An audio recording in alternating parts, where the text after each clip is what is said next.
Do you feel that something in the world is wrong, as if everything is falling apart at once? Wars, fear, inverted values, and an instability that no one can explain. What almost no one realizes is that this was accurately described thousands of years ago.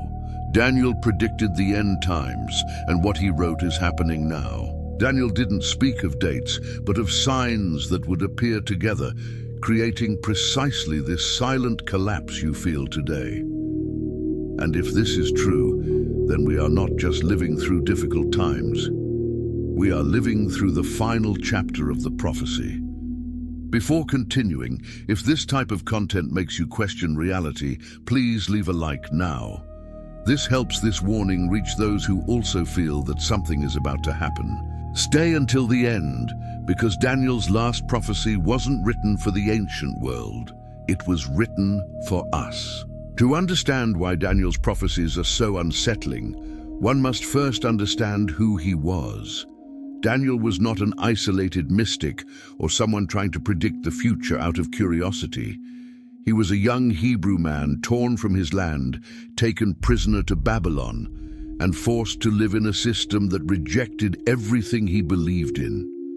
Even in exile, surrounded by a culture that exalted power, idolatry, and control, Daniel chose to remain faithful. And it was precisely there, far from home, and without any position of advantage, that his story began to become extraordinary. Over time, Daniel gained a rare reputation. Powerful kings came to respect his wisdom, not out of flattery or political maneuvering, but because his interpretations came true. Dreams that no one could decipher, visions that terrified entire empires, secrets that escaped even the wise men of the time. Daniel saw meaning where everyone else saw chaos, and this did not come from human intelligence. The biblical text itself makes it clear that his understanding came from something greater. That is why, when God decided to reveal not only the destiny of kingdoms, but the outcome of human history, Daniel was chosen. He did not seek power, he did not seek glory, and he did not try to manipulate the messages he received. He simply recorded what he saw, even when he did not fully understand it. Daniel did not write to impress his generation. He wrote to warn ours. But if Daniel received such important revelations about the destiny of humanity, an inevitable question arises. Why didn't he write everything directly? Why use symbols, strange visions, animals, numbers, and images that seem confusing at first glance? The answer lies in the very purpose of the prophecies. They were not meant to be fully understood by everyone at any time. They were written as codes. Symbolic language served as a protection. In an era dominated by violent empires, explicitly revealing the future could mean the immediate destruction of the message. But more than that, the symbols ensured that only those living at the right time would be able to understand what was being revealed. Daniel even heard something disturbing, that his words should be sealed until the time of the end. In other words, the full meaning would only become clear when the events began to unfold. That is why, for centuries, many of these prophecies seemed distant, abstract, or impossible to decipher. But as history progressed, each symbol began to take shape. Kingdoms rose and fell exactly as described. Patterns repeated themselves. Connections became evident. The revelation did not come all at once, but progressively, following the unfolding of time. And perhaps the most unsettling thing is this: if today we are able to understand these messages with such clarity, it's not because we've become more intelligent. It's because we've reached exactly the point in history where the codes began to open up. Among all the revelations recorded by Daniel, some stand out not only for their significance, but for the disturbing way in which they were presented. He described visions that seemed more like nightmares, hybrid creatures, beasts emerging from chaos, grotesque figures representing forces far greater than simple animals. These images were not used to shock by chance. They existed to communicate power, domination, and terror. Each beast that Daniel saw symbolized a kingdom that would rise on earth, empires that would exert absolute control over people, cultures, and nations. Some arose with brutal force, others with a more subtle appearance, but all had something in common: a thirst for power. Daniel saw governments that crushed peoples, systems that would impose themselves by force, and global structures that seemed invincible for a time. What is most unsettling is that these visions were not isolated or random. They fit together like pieces of a puzzle, forming a continuous line of global dominion, each kingdom paving the way for the next. Daniel was not merely observing the world's political future, but the progressive advance of a system that would drift further and further away from God. Even terrified by what he saw, Daniel recorded everything with precision, because those images didn't just speak of the past or ancient empires. They pointed to a pattern that would culminate in a final power, stronger, more all-encompassing, and more dangerous than all previous ones. A power that, according to prophecy, would emerge precisely when the world believed it was in control. What makes Daniel's vision so perplexing is not just the symbolism, but the precision with which those symbols have materialized throughout history. The first great power revealed was Babylon, the empire that dominated the world when Daniel wrote his prophecies. A kingdom marked by wealth, pride, and absolute power, exactly like the head of gold described in the vision. But, as Daniel foretold, that dominion would not last forever. After Babylon came Medo-Persia, an even larger empire, represented by a force that rose unevenly, conquering territories with impressive speed. Next came Greece, led by a conqueror who traversed the known world in record time, unifying cultures, languages, and ideas, but whose kingdom fragmented soon after his death, exactly as Daniel had predicted. Then Rome emerged. Unlike previous kingdoms, Rome didn't just conquer, it crushed. Its power was relentless, its influence spread for centuries, and its legacy shaped laws, governments, and structures that still exist today. Daniel described this kingdom as strong as iron, capable of breaking anything it touched, and that's exactly what happened. But the prophecy doesn't end with the ancient empires. Daniel speaks of a final kingdom, unlike all previous ones, formed from the remnants of the past, mixing strength and fragility, unity and division, a system that would not arise from a single nation, but from a global structure. And it is here that the story ceases to be set in a specific context and begins to point directly to the present. When Daniel spoke of the time of the end, he wasn't referring to a single day or a sudden event that would end everything at once. The expressions he used point to a specific period in history, an interval in which certain signs began to manifest cumulatively. These wouldn't be isolated events, but a convergence, everything happening at the same time, creating the feeling that the world has entered a different phase. Daniel described this time as a moment when evil would become more evident, while many would continue as usual, unaware of what lay before them. He spoke of confusion, instability, and a humanity advancing in knowledge but moving away from wisdom. Progress would be visible, but so would spiritual emptiness, a disturbing contrast between outward development and inner collapse. What is most disturbing is that Daniel made it clear that during this period, many would only awaken too late. People would see the signs, but interpret them as coincidence, a passing crisis, or a simple cycle of history. Only a few realized that it was not something temporary, but a definitive transition. And this is where the prophecy begins to directly affect our reality. When wars, crises, moral instability, and collective fear cease to be exceptions and become part of everyday life, the question that no one likes to face arises. Have we already entered the time that Daniel called the last days? Looking at the world today, it becomes increasingly difficult to ignore the scenario Daniel described. Conflicts have ceased to be isolated events and have become constant. Wars are no longer unexpected shocks, recurring bad news, some happening in broad daylight, others silent, economic, ideological, or technological. The feeling is that the entire planet lives in a state of permanent tension, as if at any moment something bigger could explode. Beyond armed conflicts, global crises overlap one another. Economic instability, political collapses, healthcare systems on high alert, fragile supply chains, and a growing sense of collective insecurity. What once affected specific regions now spreads rapidly, inevitably connecting nations. Daniel saw a time when the world seemed united, but at the same time profoundly unstable. Strong on the outside, fragile on the inside. This scenario produces something even more dangerous: fear. A constant, often silent fear that seeps into decisions, relationships, and how people perceive the future. Even when everything seems normal, there's a feeling that this normality could disappear at any moment.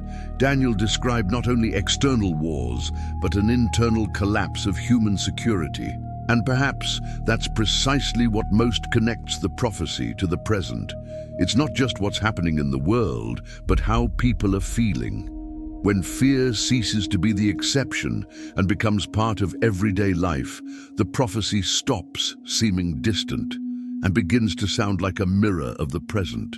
Beyond visible wars and crises, Daniel pointed to something even deeper and more silent: moral decay. He described a time when the problem would not only lie with governments or systems, but in the human heart itself. Values would be inverted. What was once considered wrong would be celebrated, and truth would cease to be absolute, becoming merely an opinion. Daniel saw a humanity increasingly proud of itself, people trusting more in their own ideas than in any eternal principle, rejecting limits, despising correction, and treating morality as something flexible, molded according to convenience.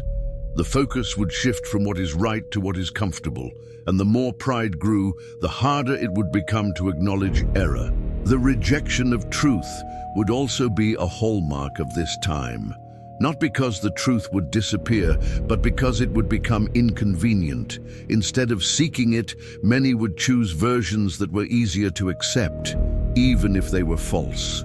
Daniel warned that this distancing would not happen abruptly, but gradually, almost imperceptibly, until deception became normal. And when we look at today's society, this picture becomes uncomfortably familiar.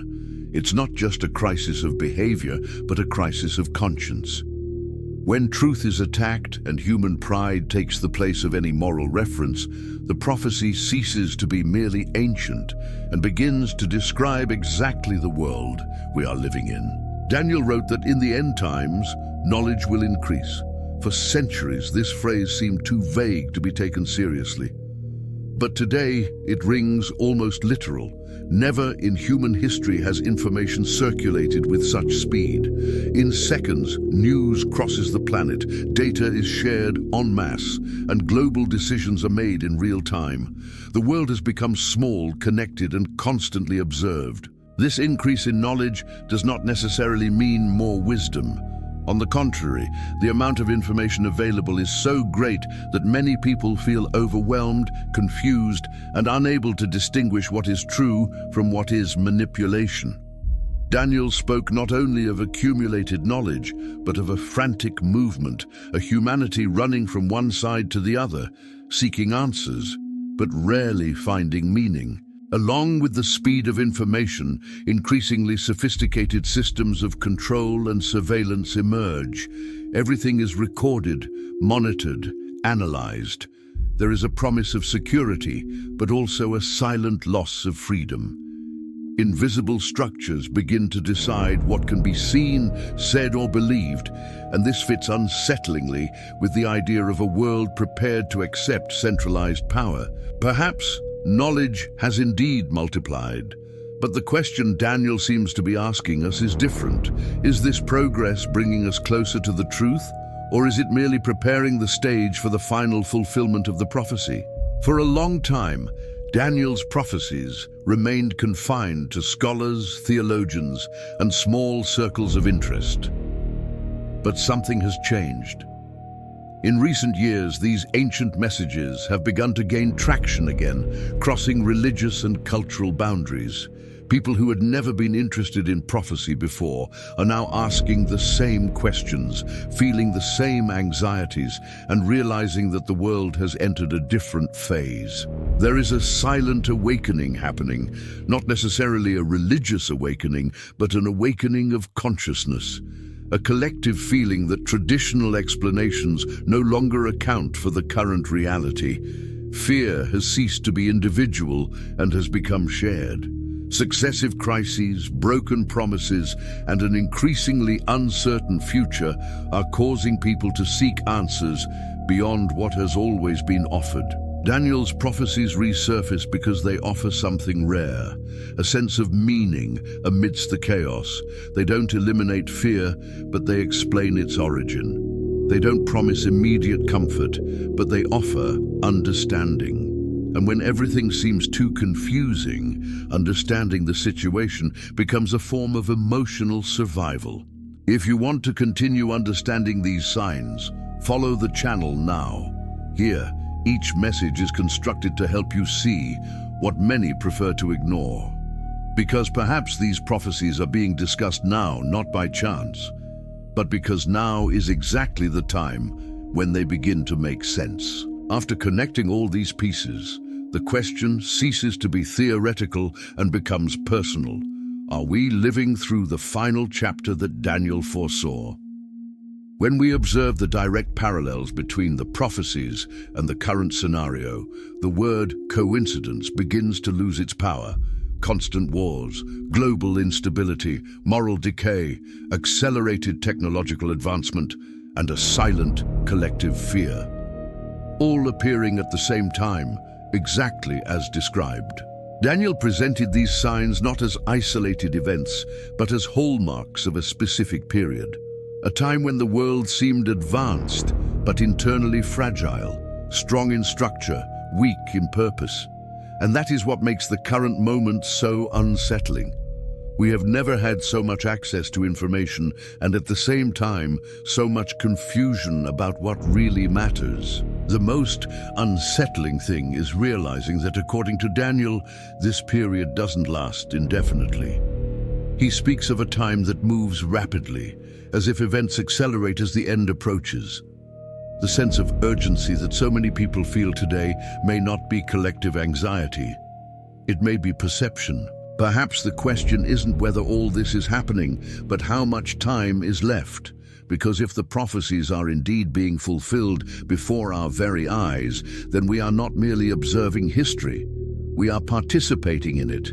And time, according to Daniel, waits for no one who chooses to ignore the signs. Throughout history, humanity's greatest mistake has never been the lack of warnings, but the choice to ignore them. Daniel made it clear that many would see the signs and yet continue living as if nothing were happening, not out of malice, but out of comfort. It's easier to believe that everything is exaggeration, coincidence, or alarmism than to admit that profound changes are underway. Ignoring these prophecies doesn't mean they won't come true. It simply means that the person becomes unprepared.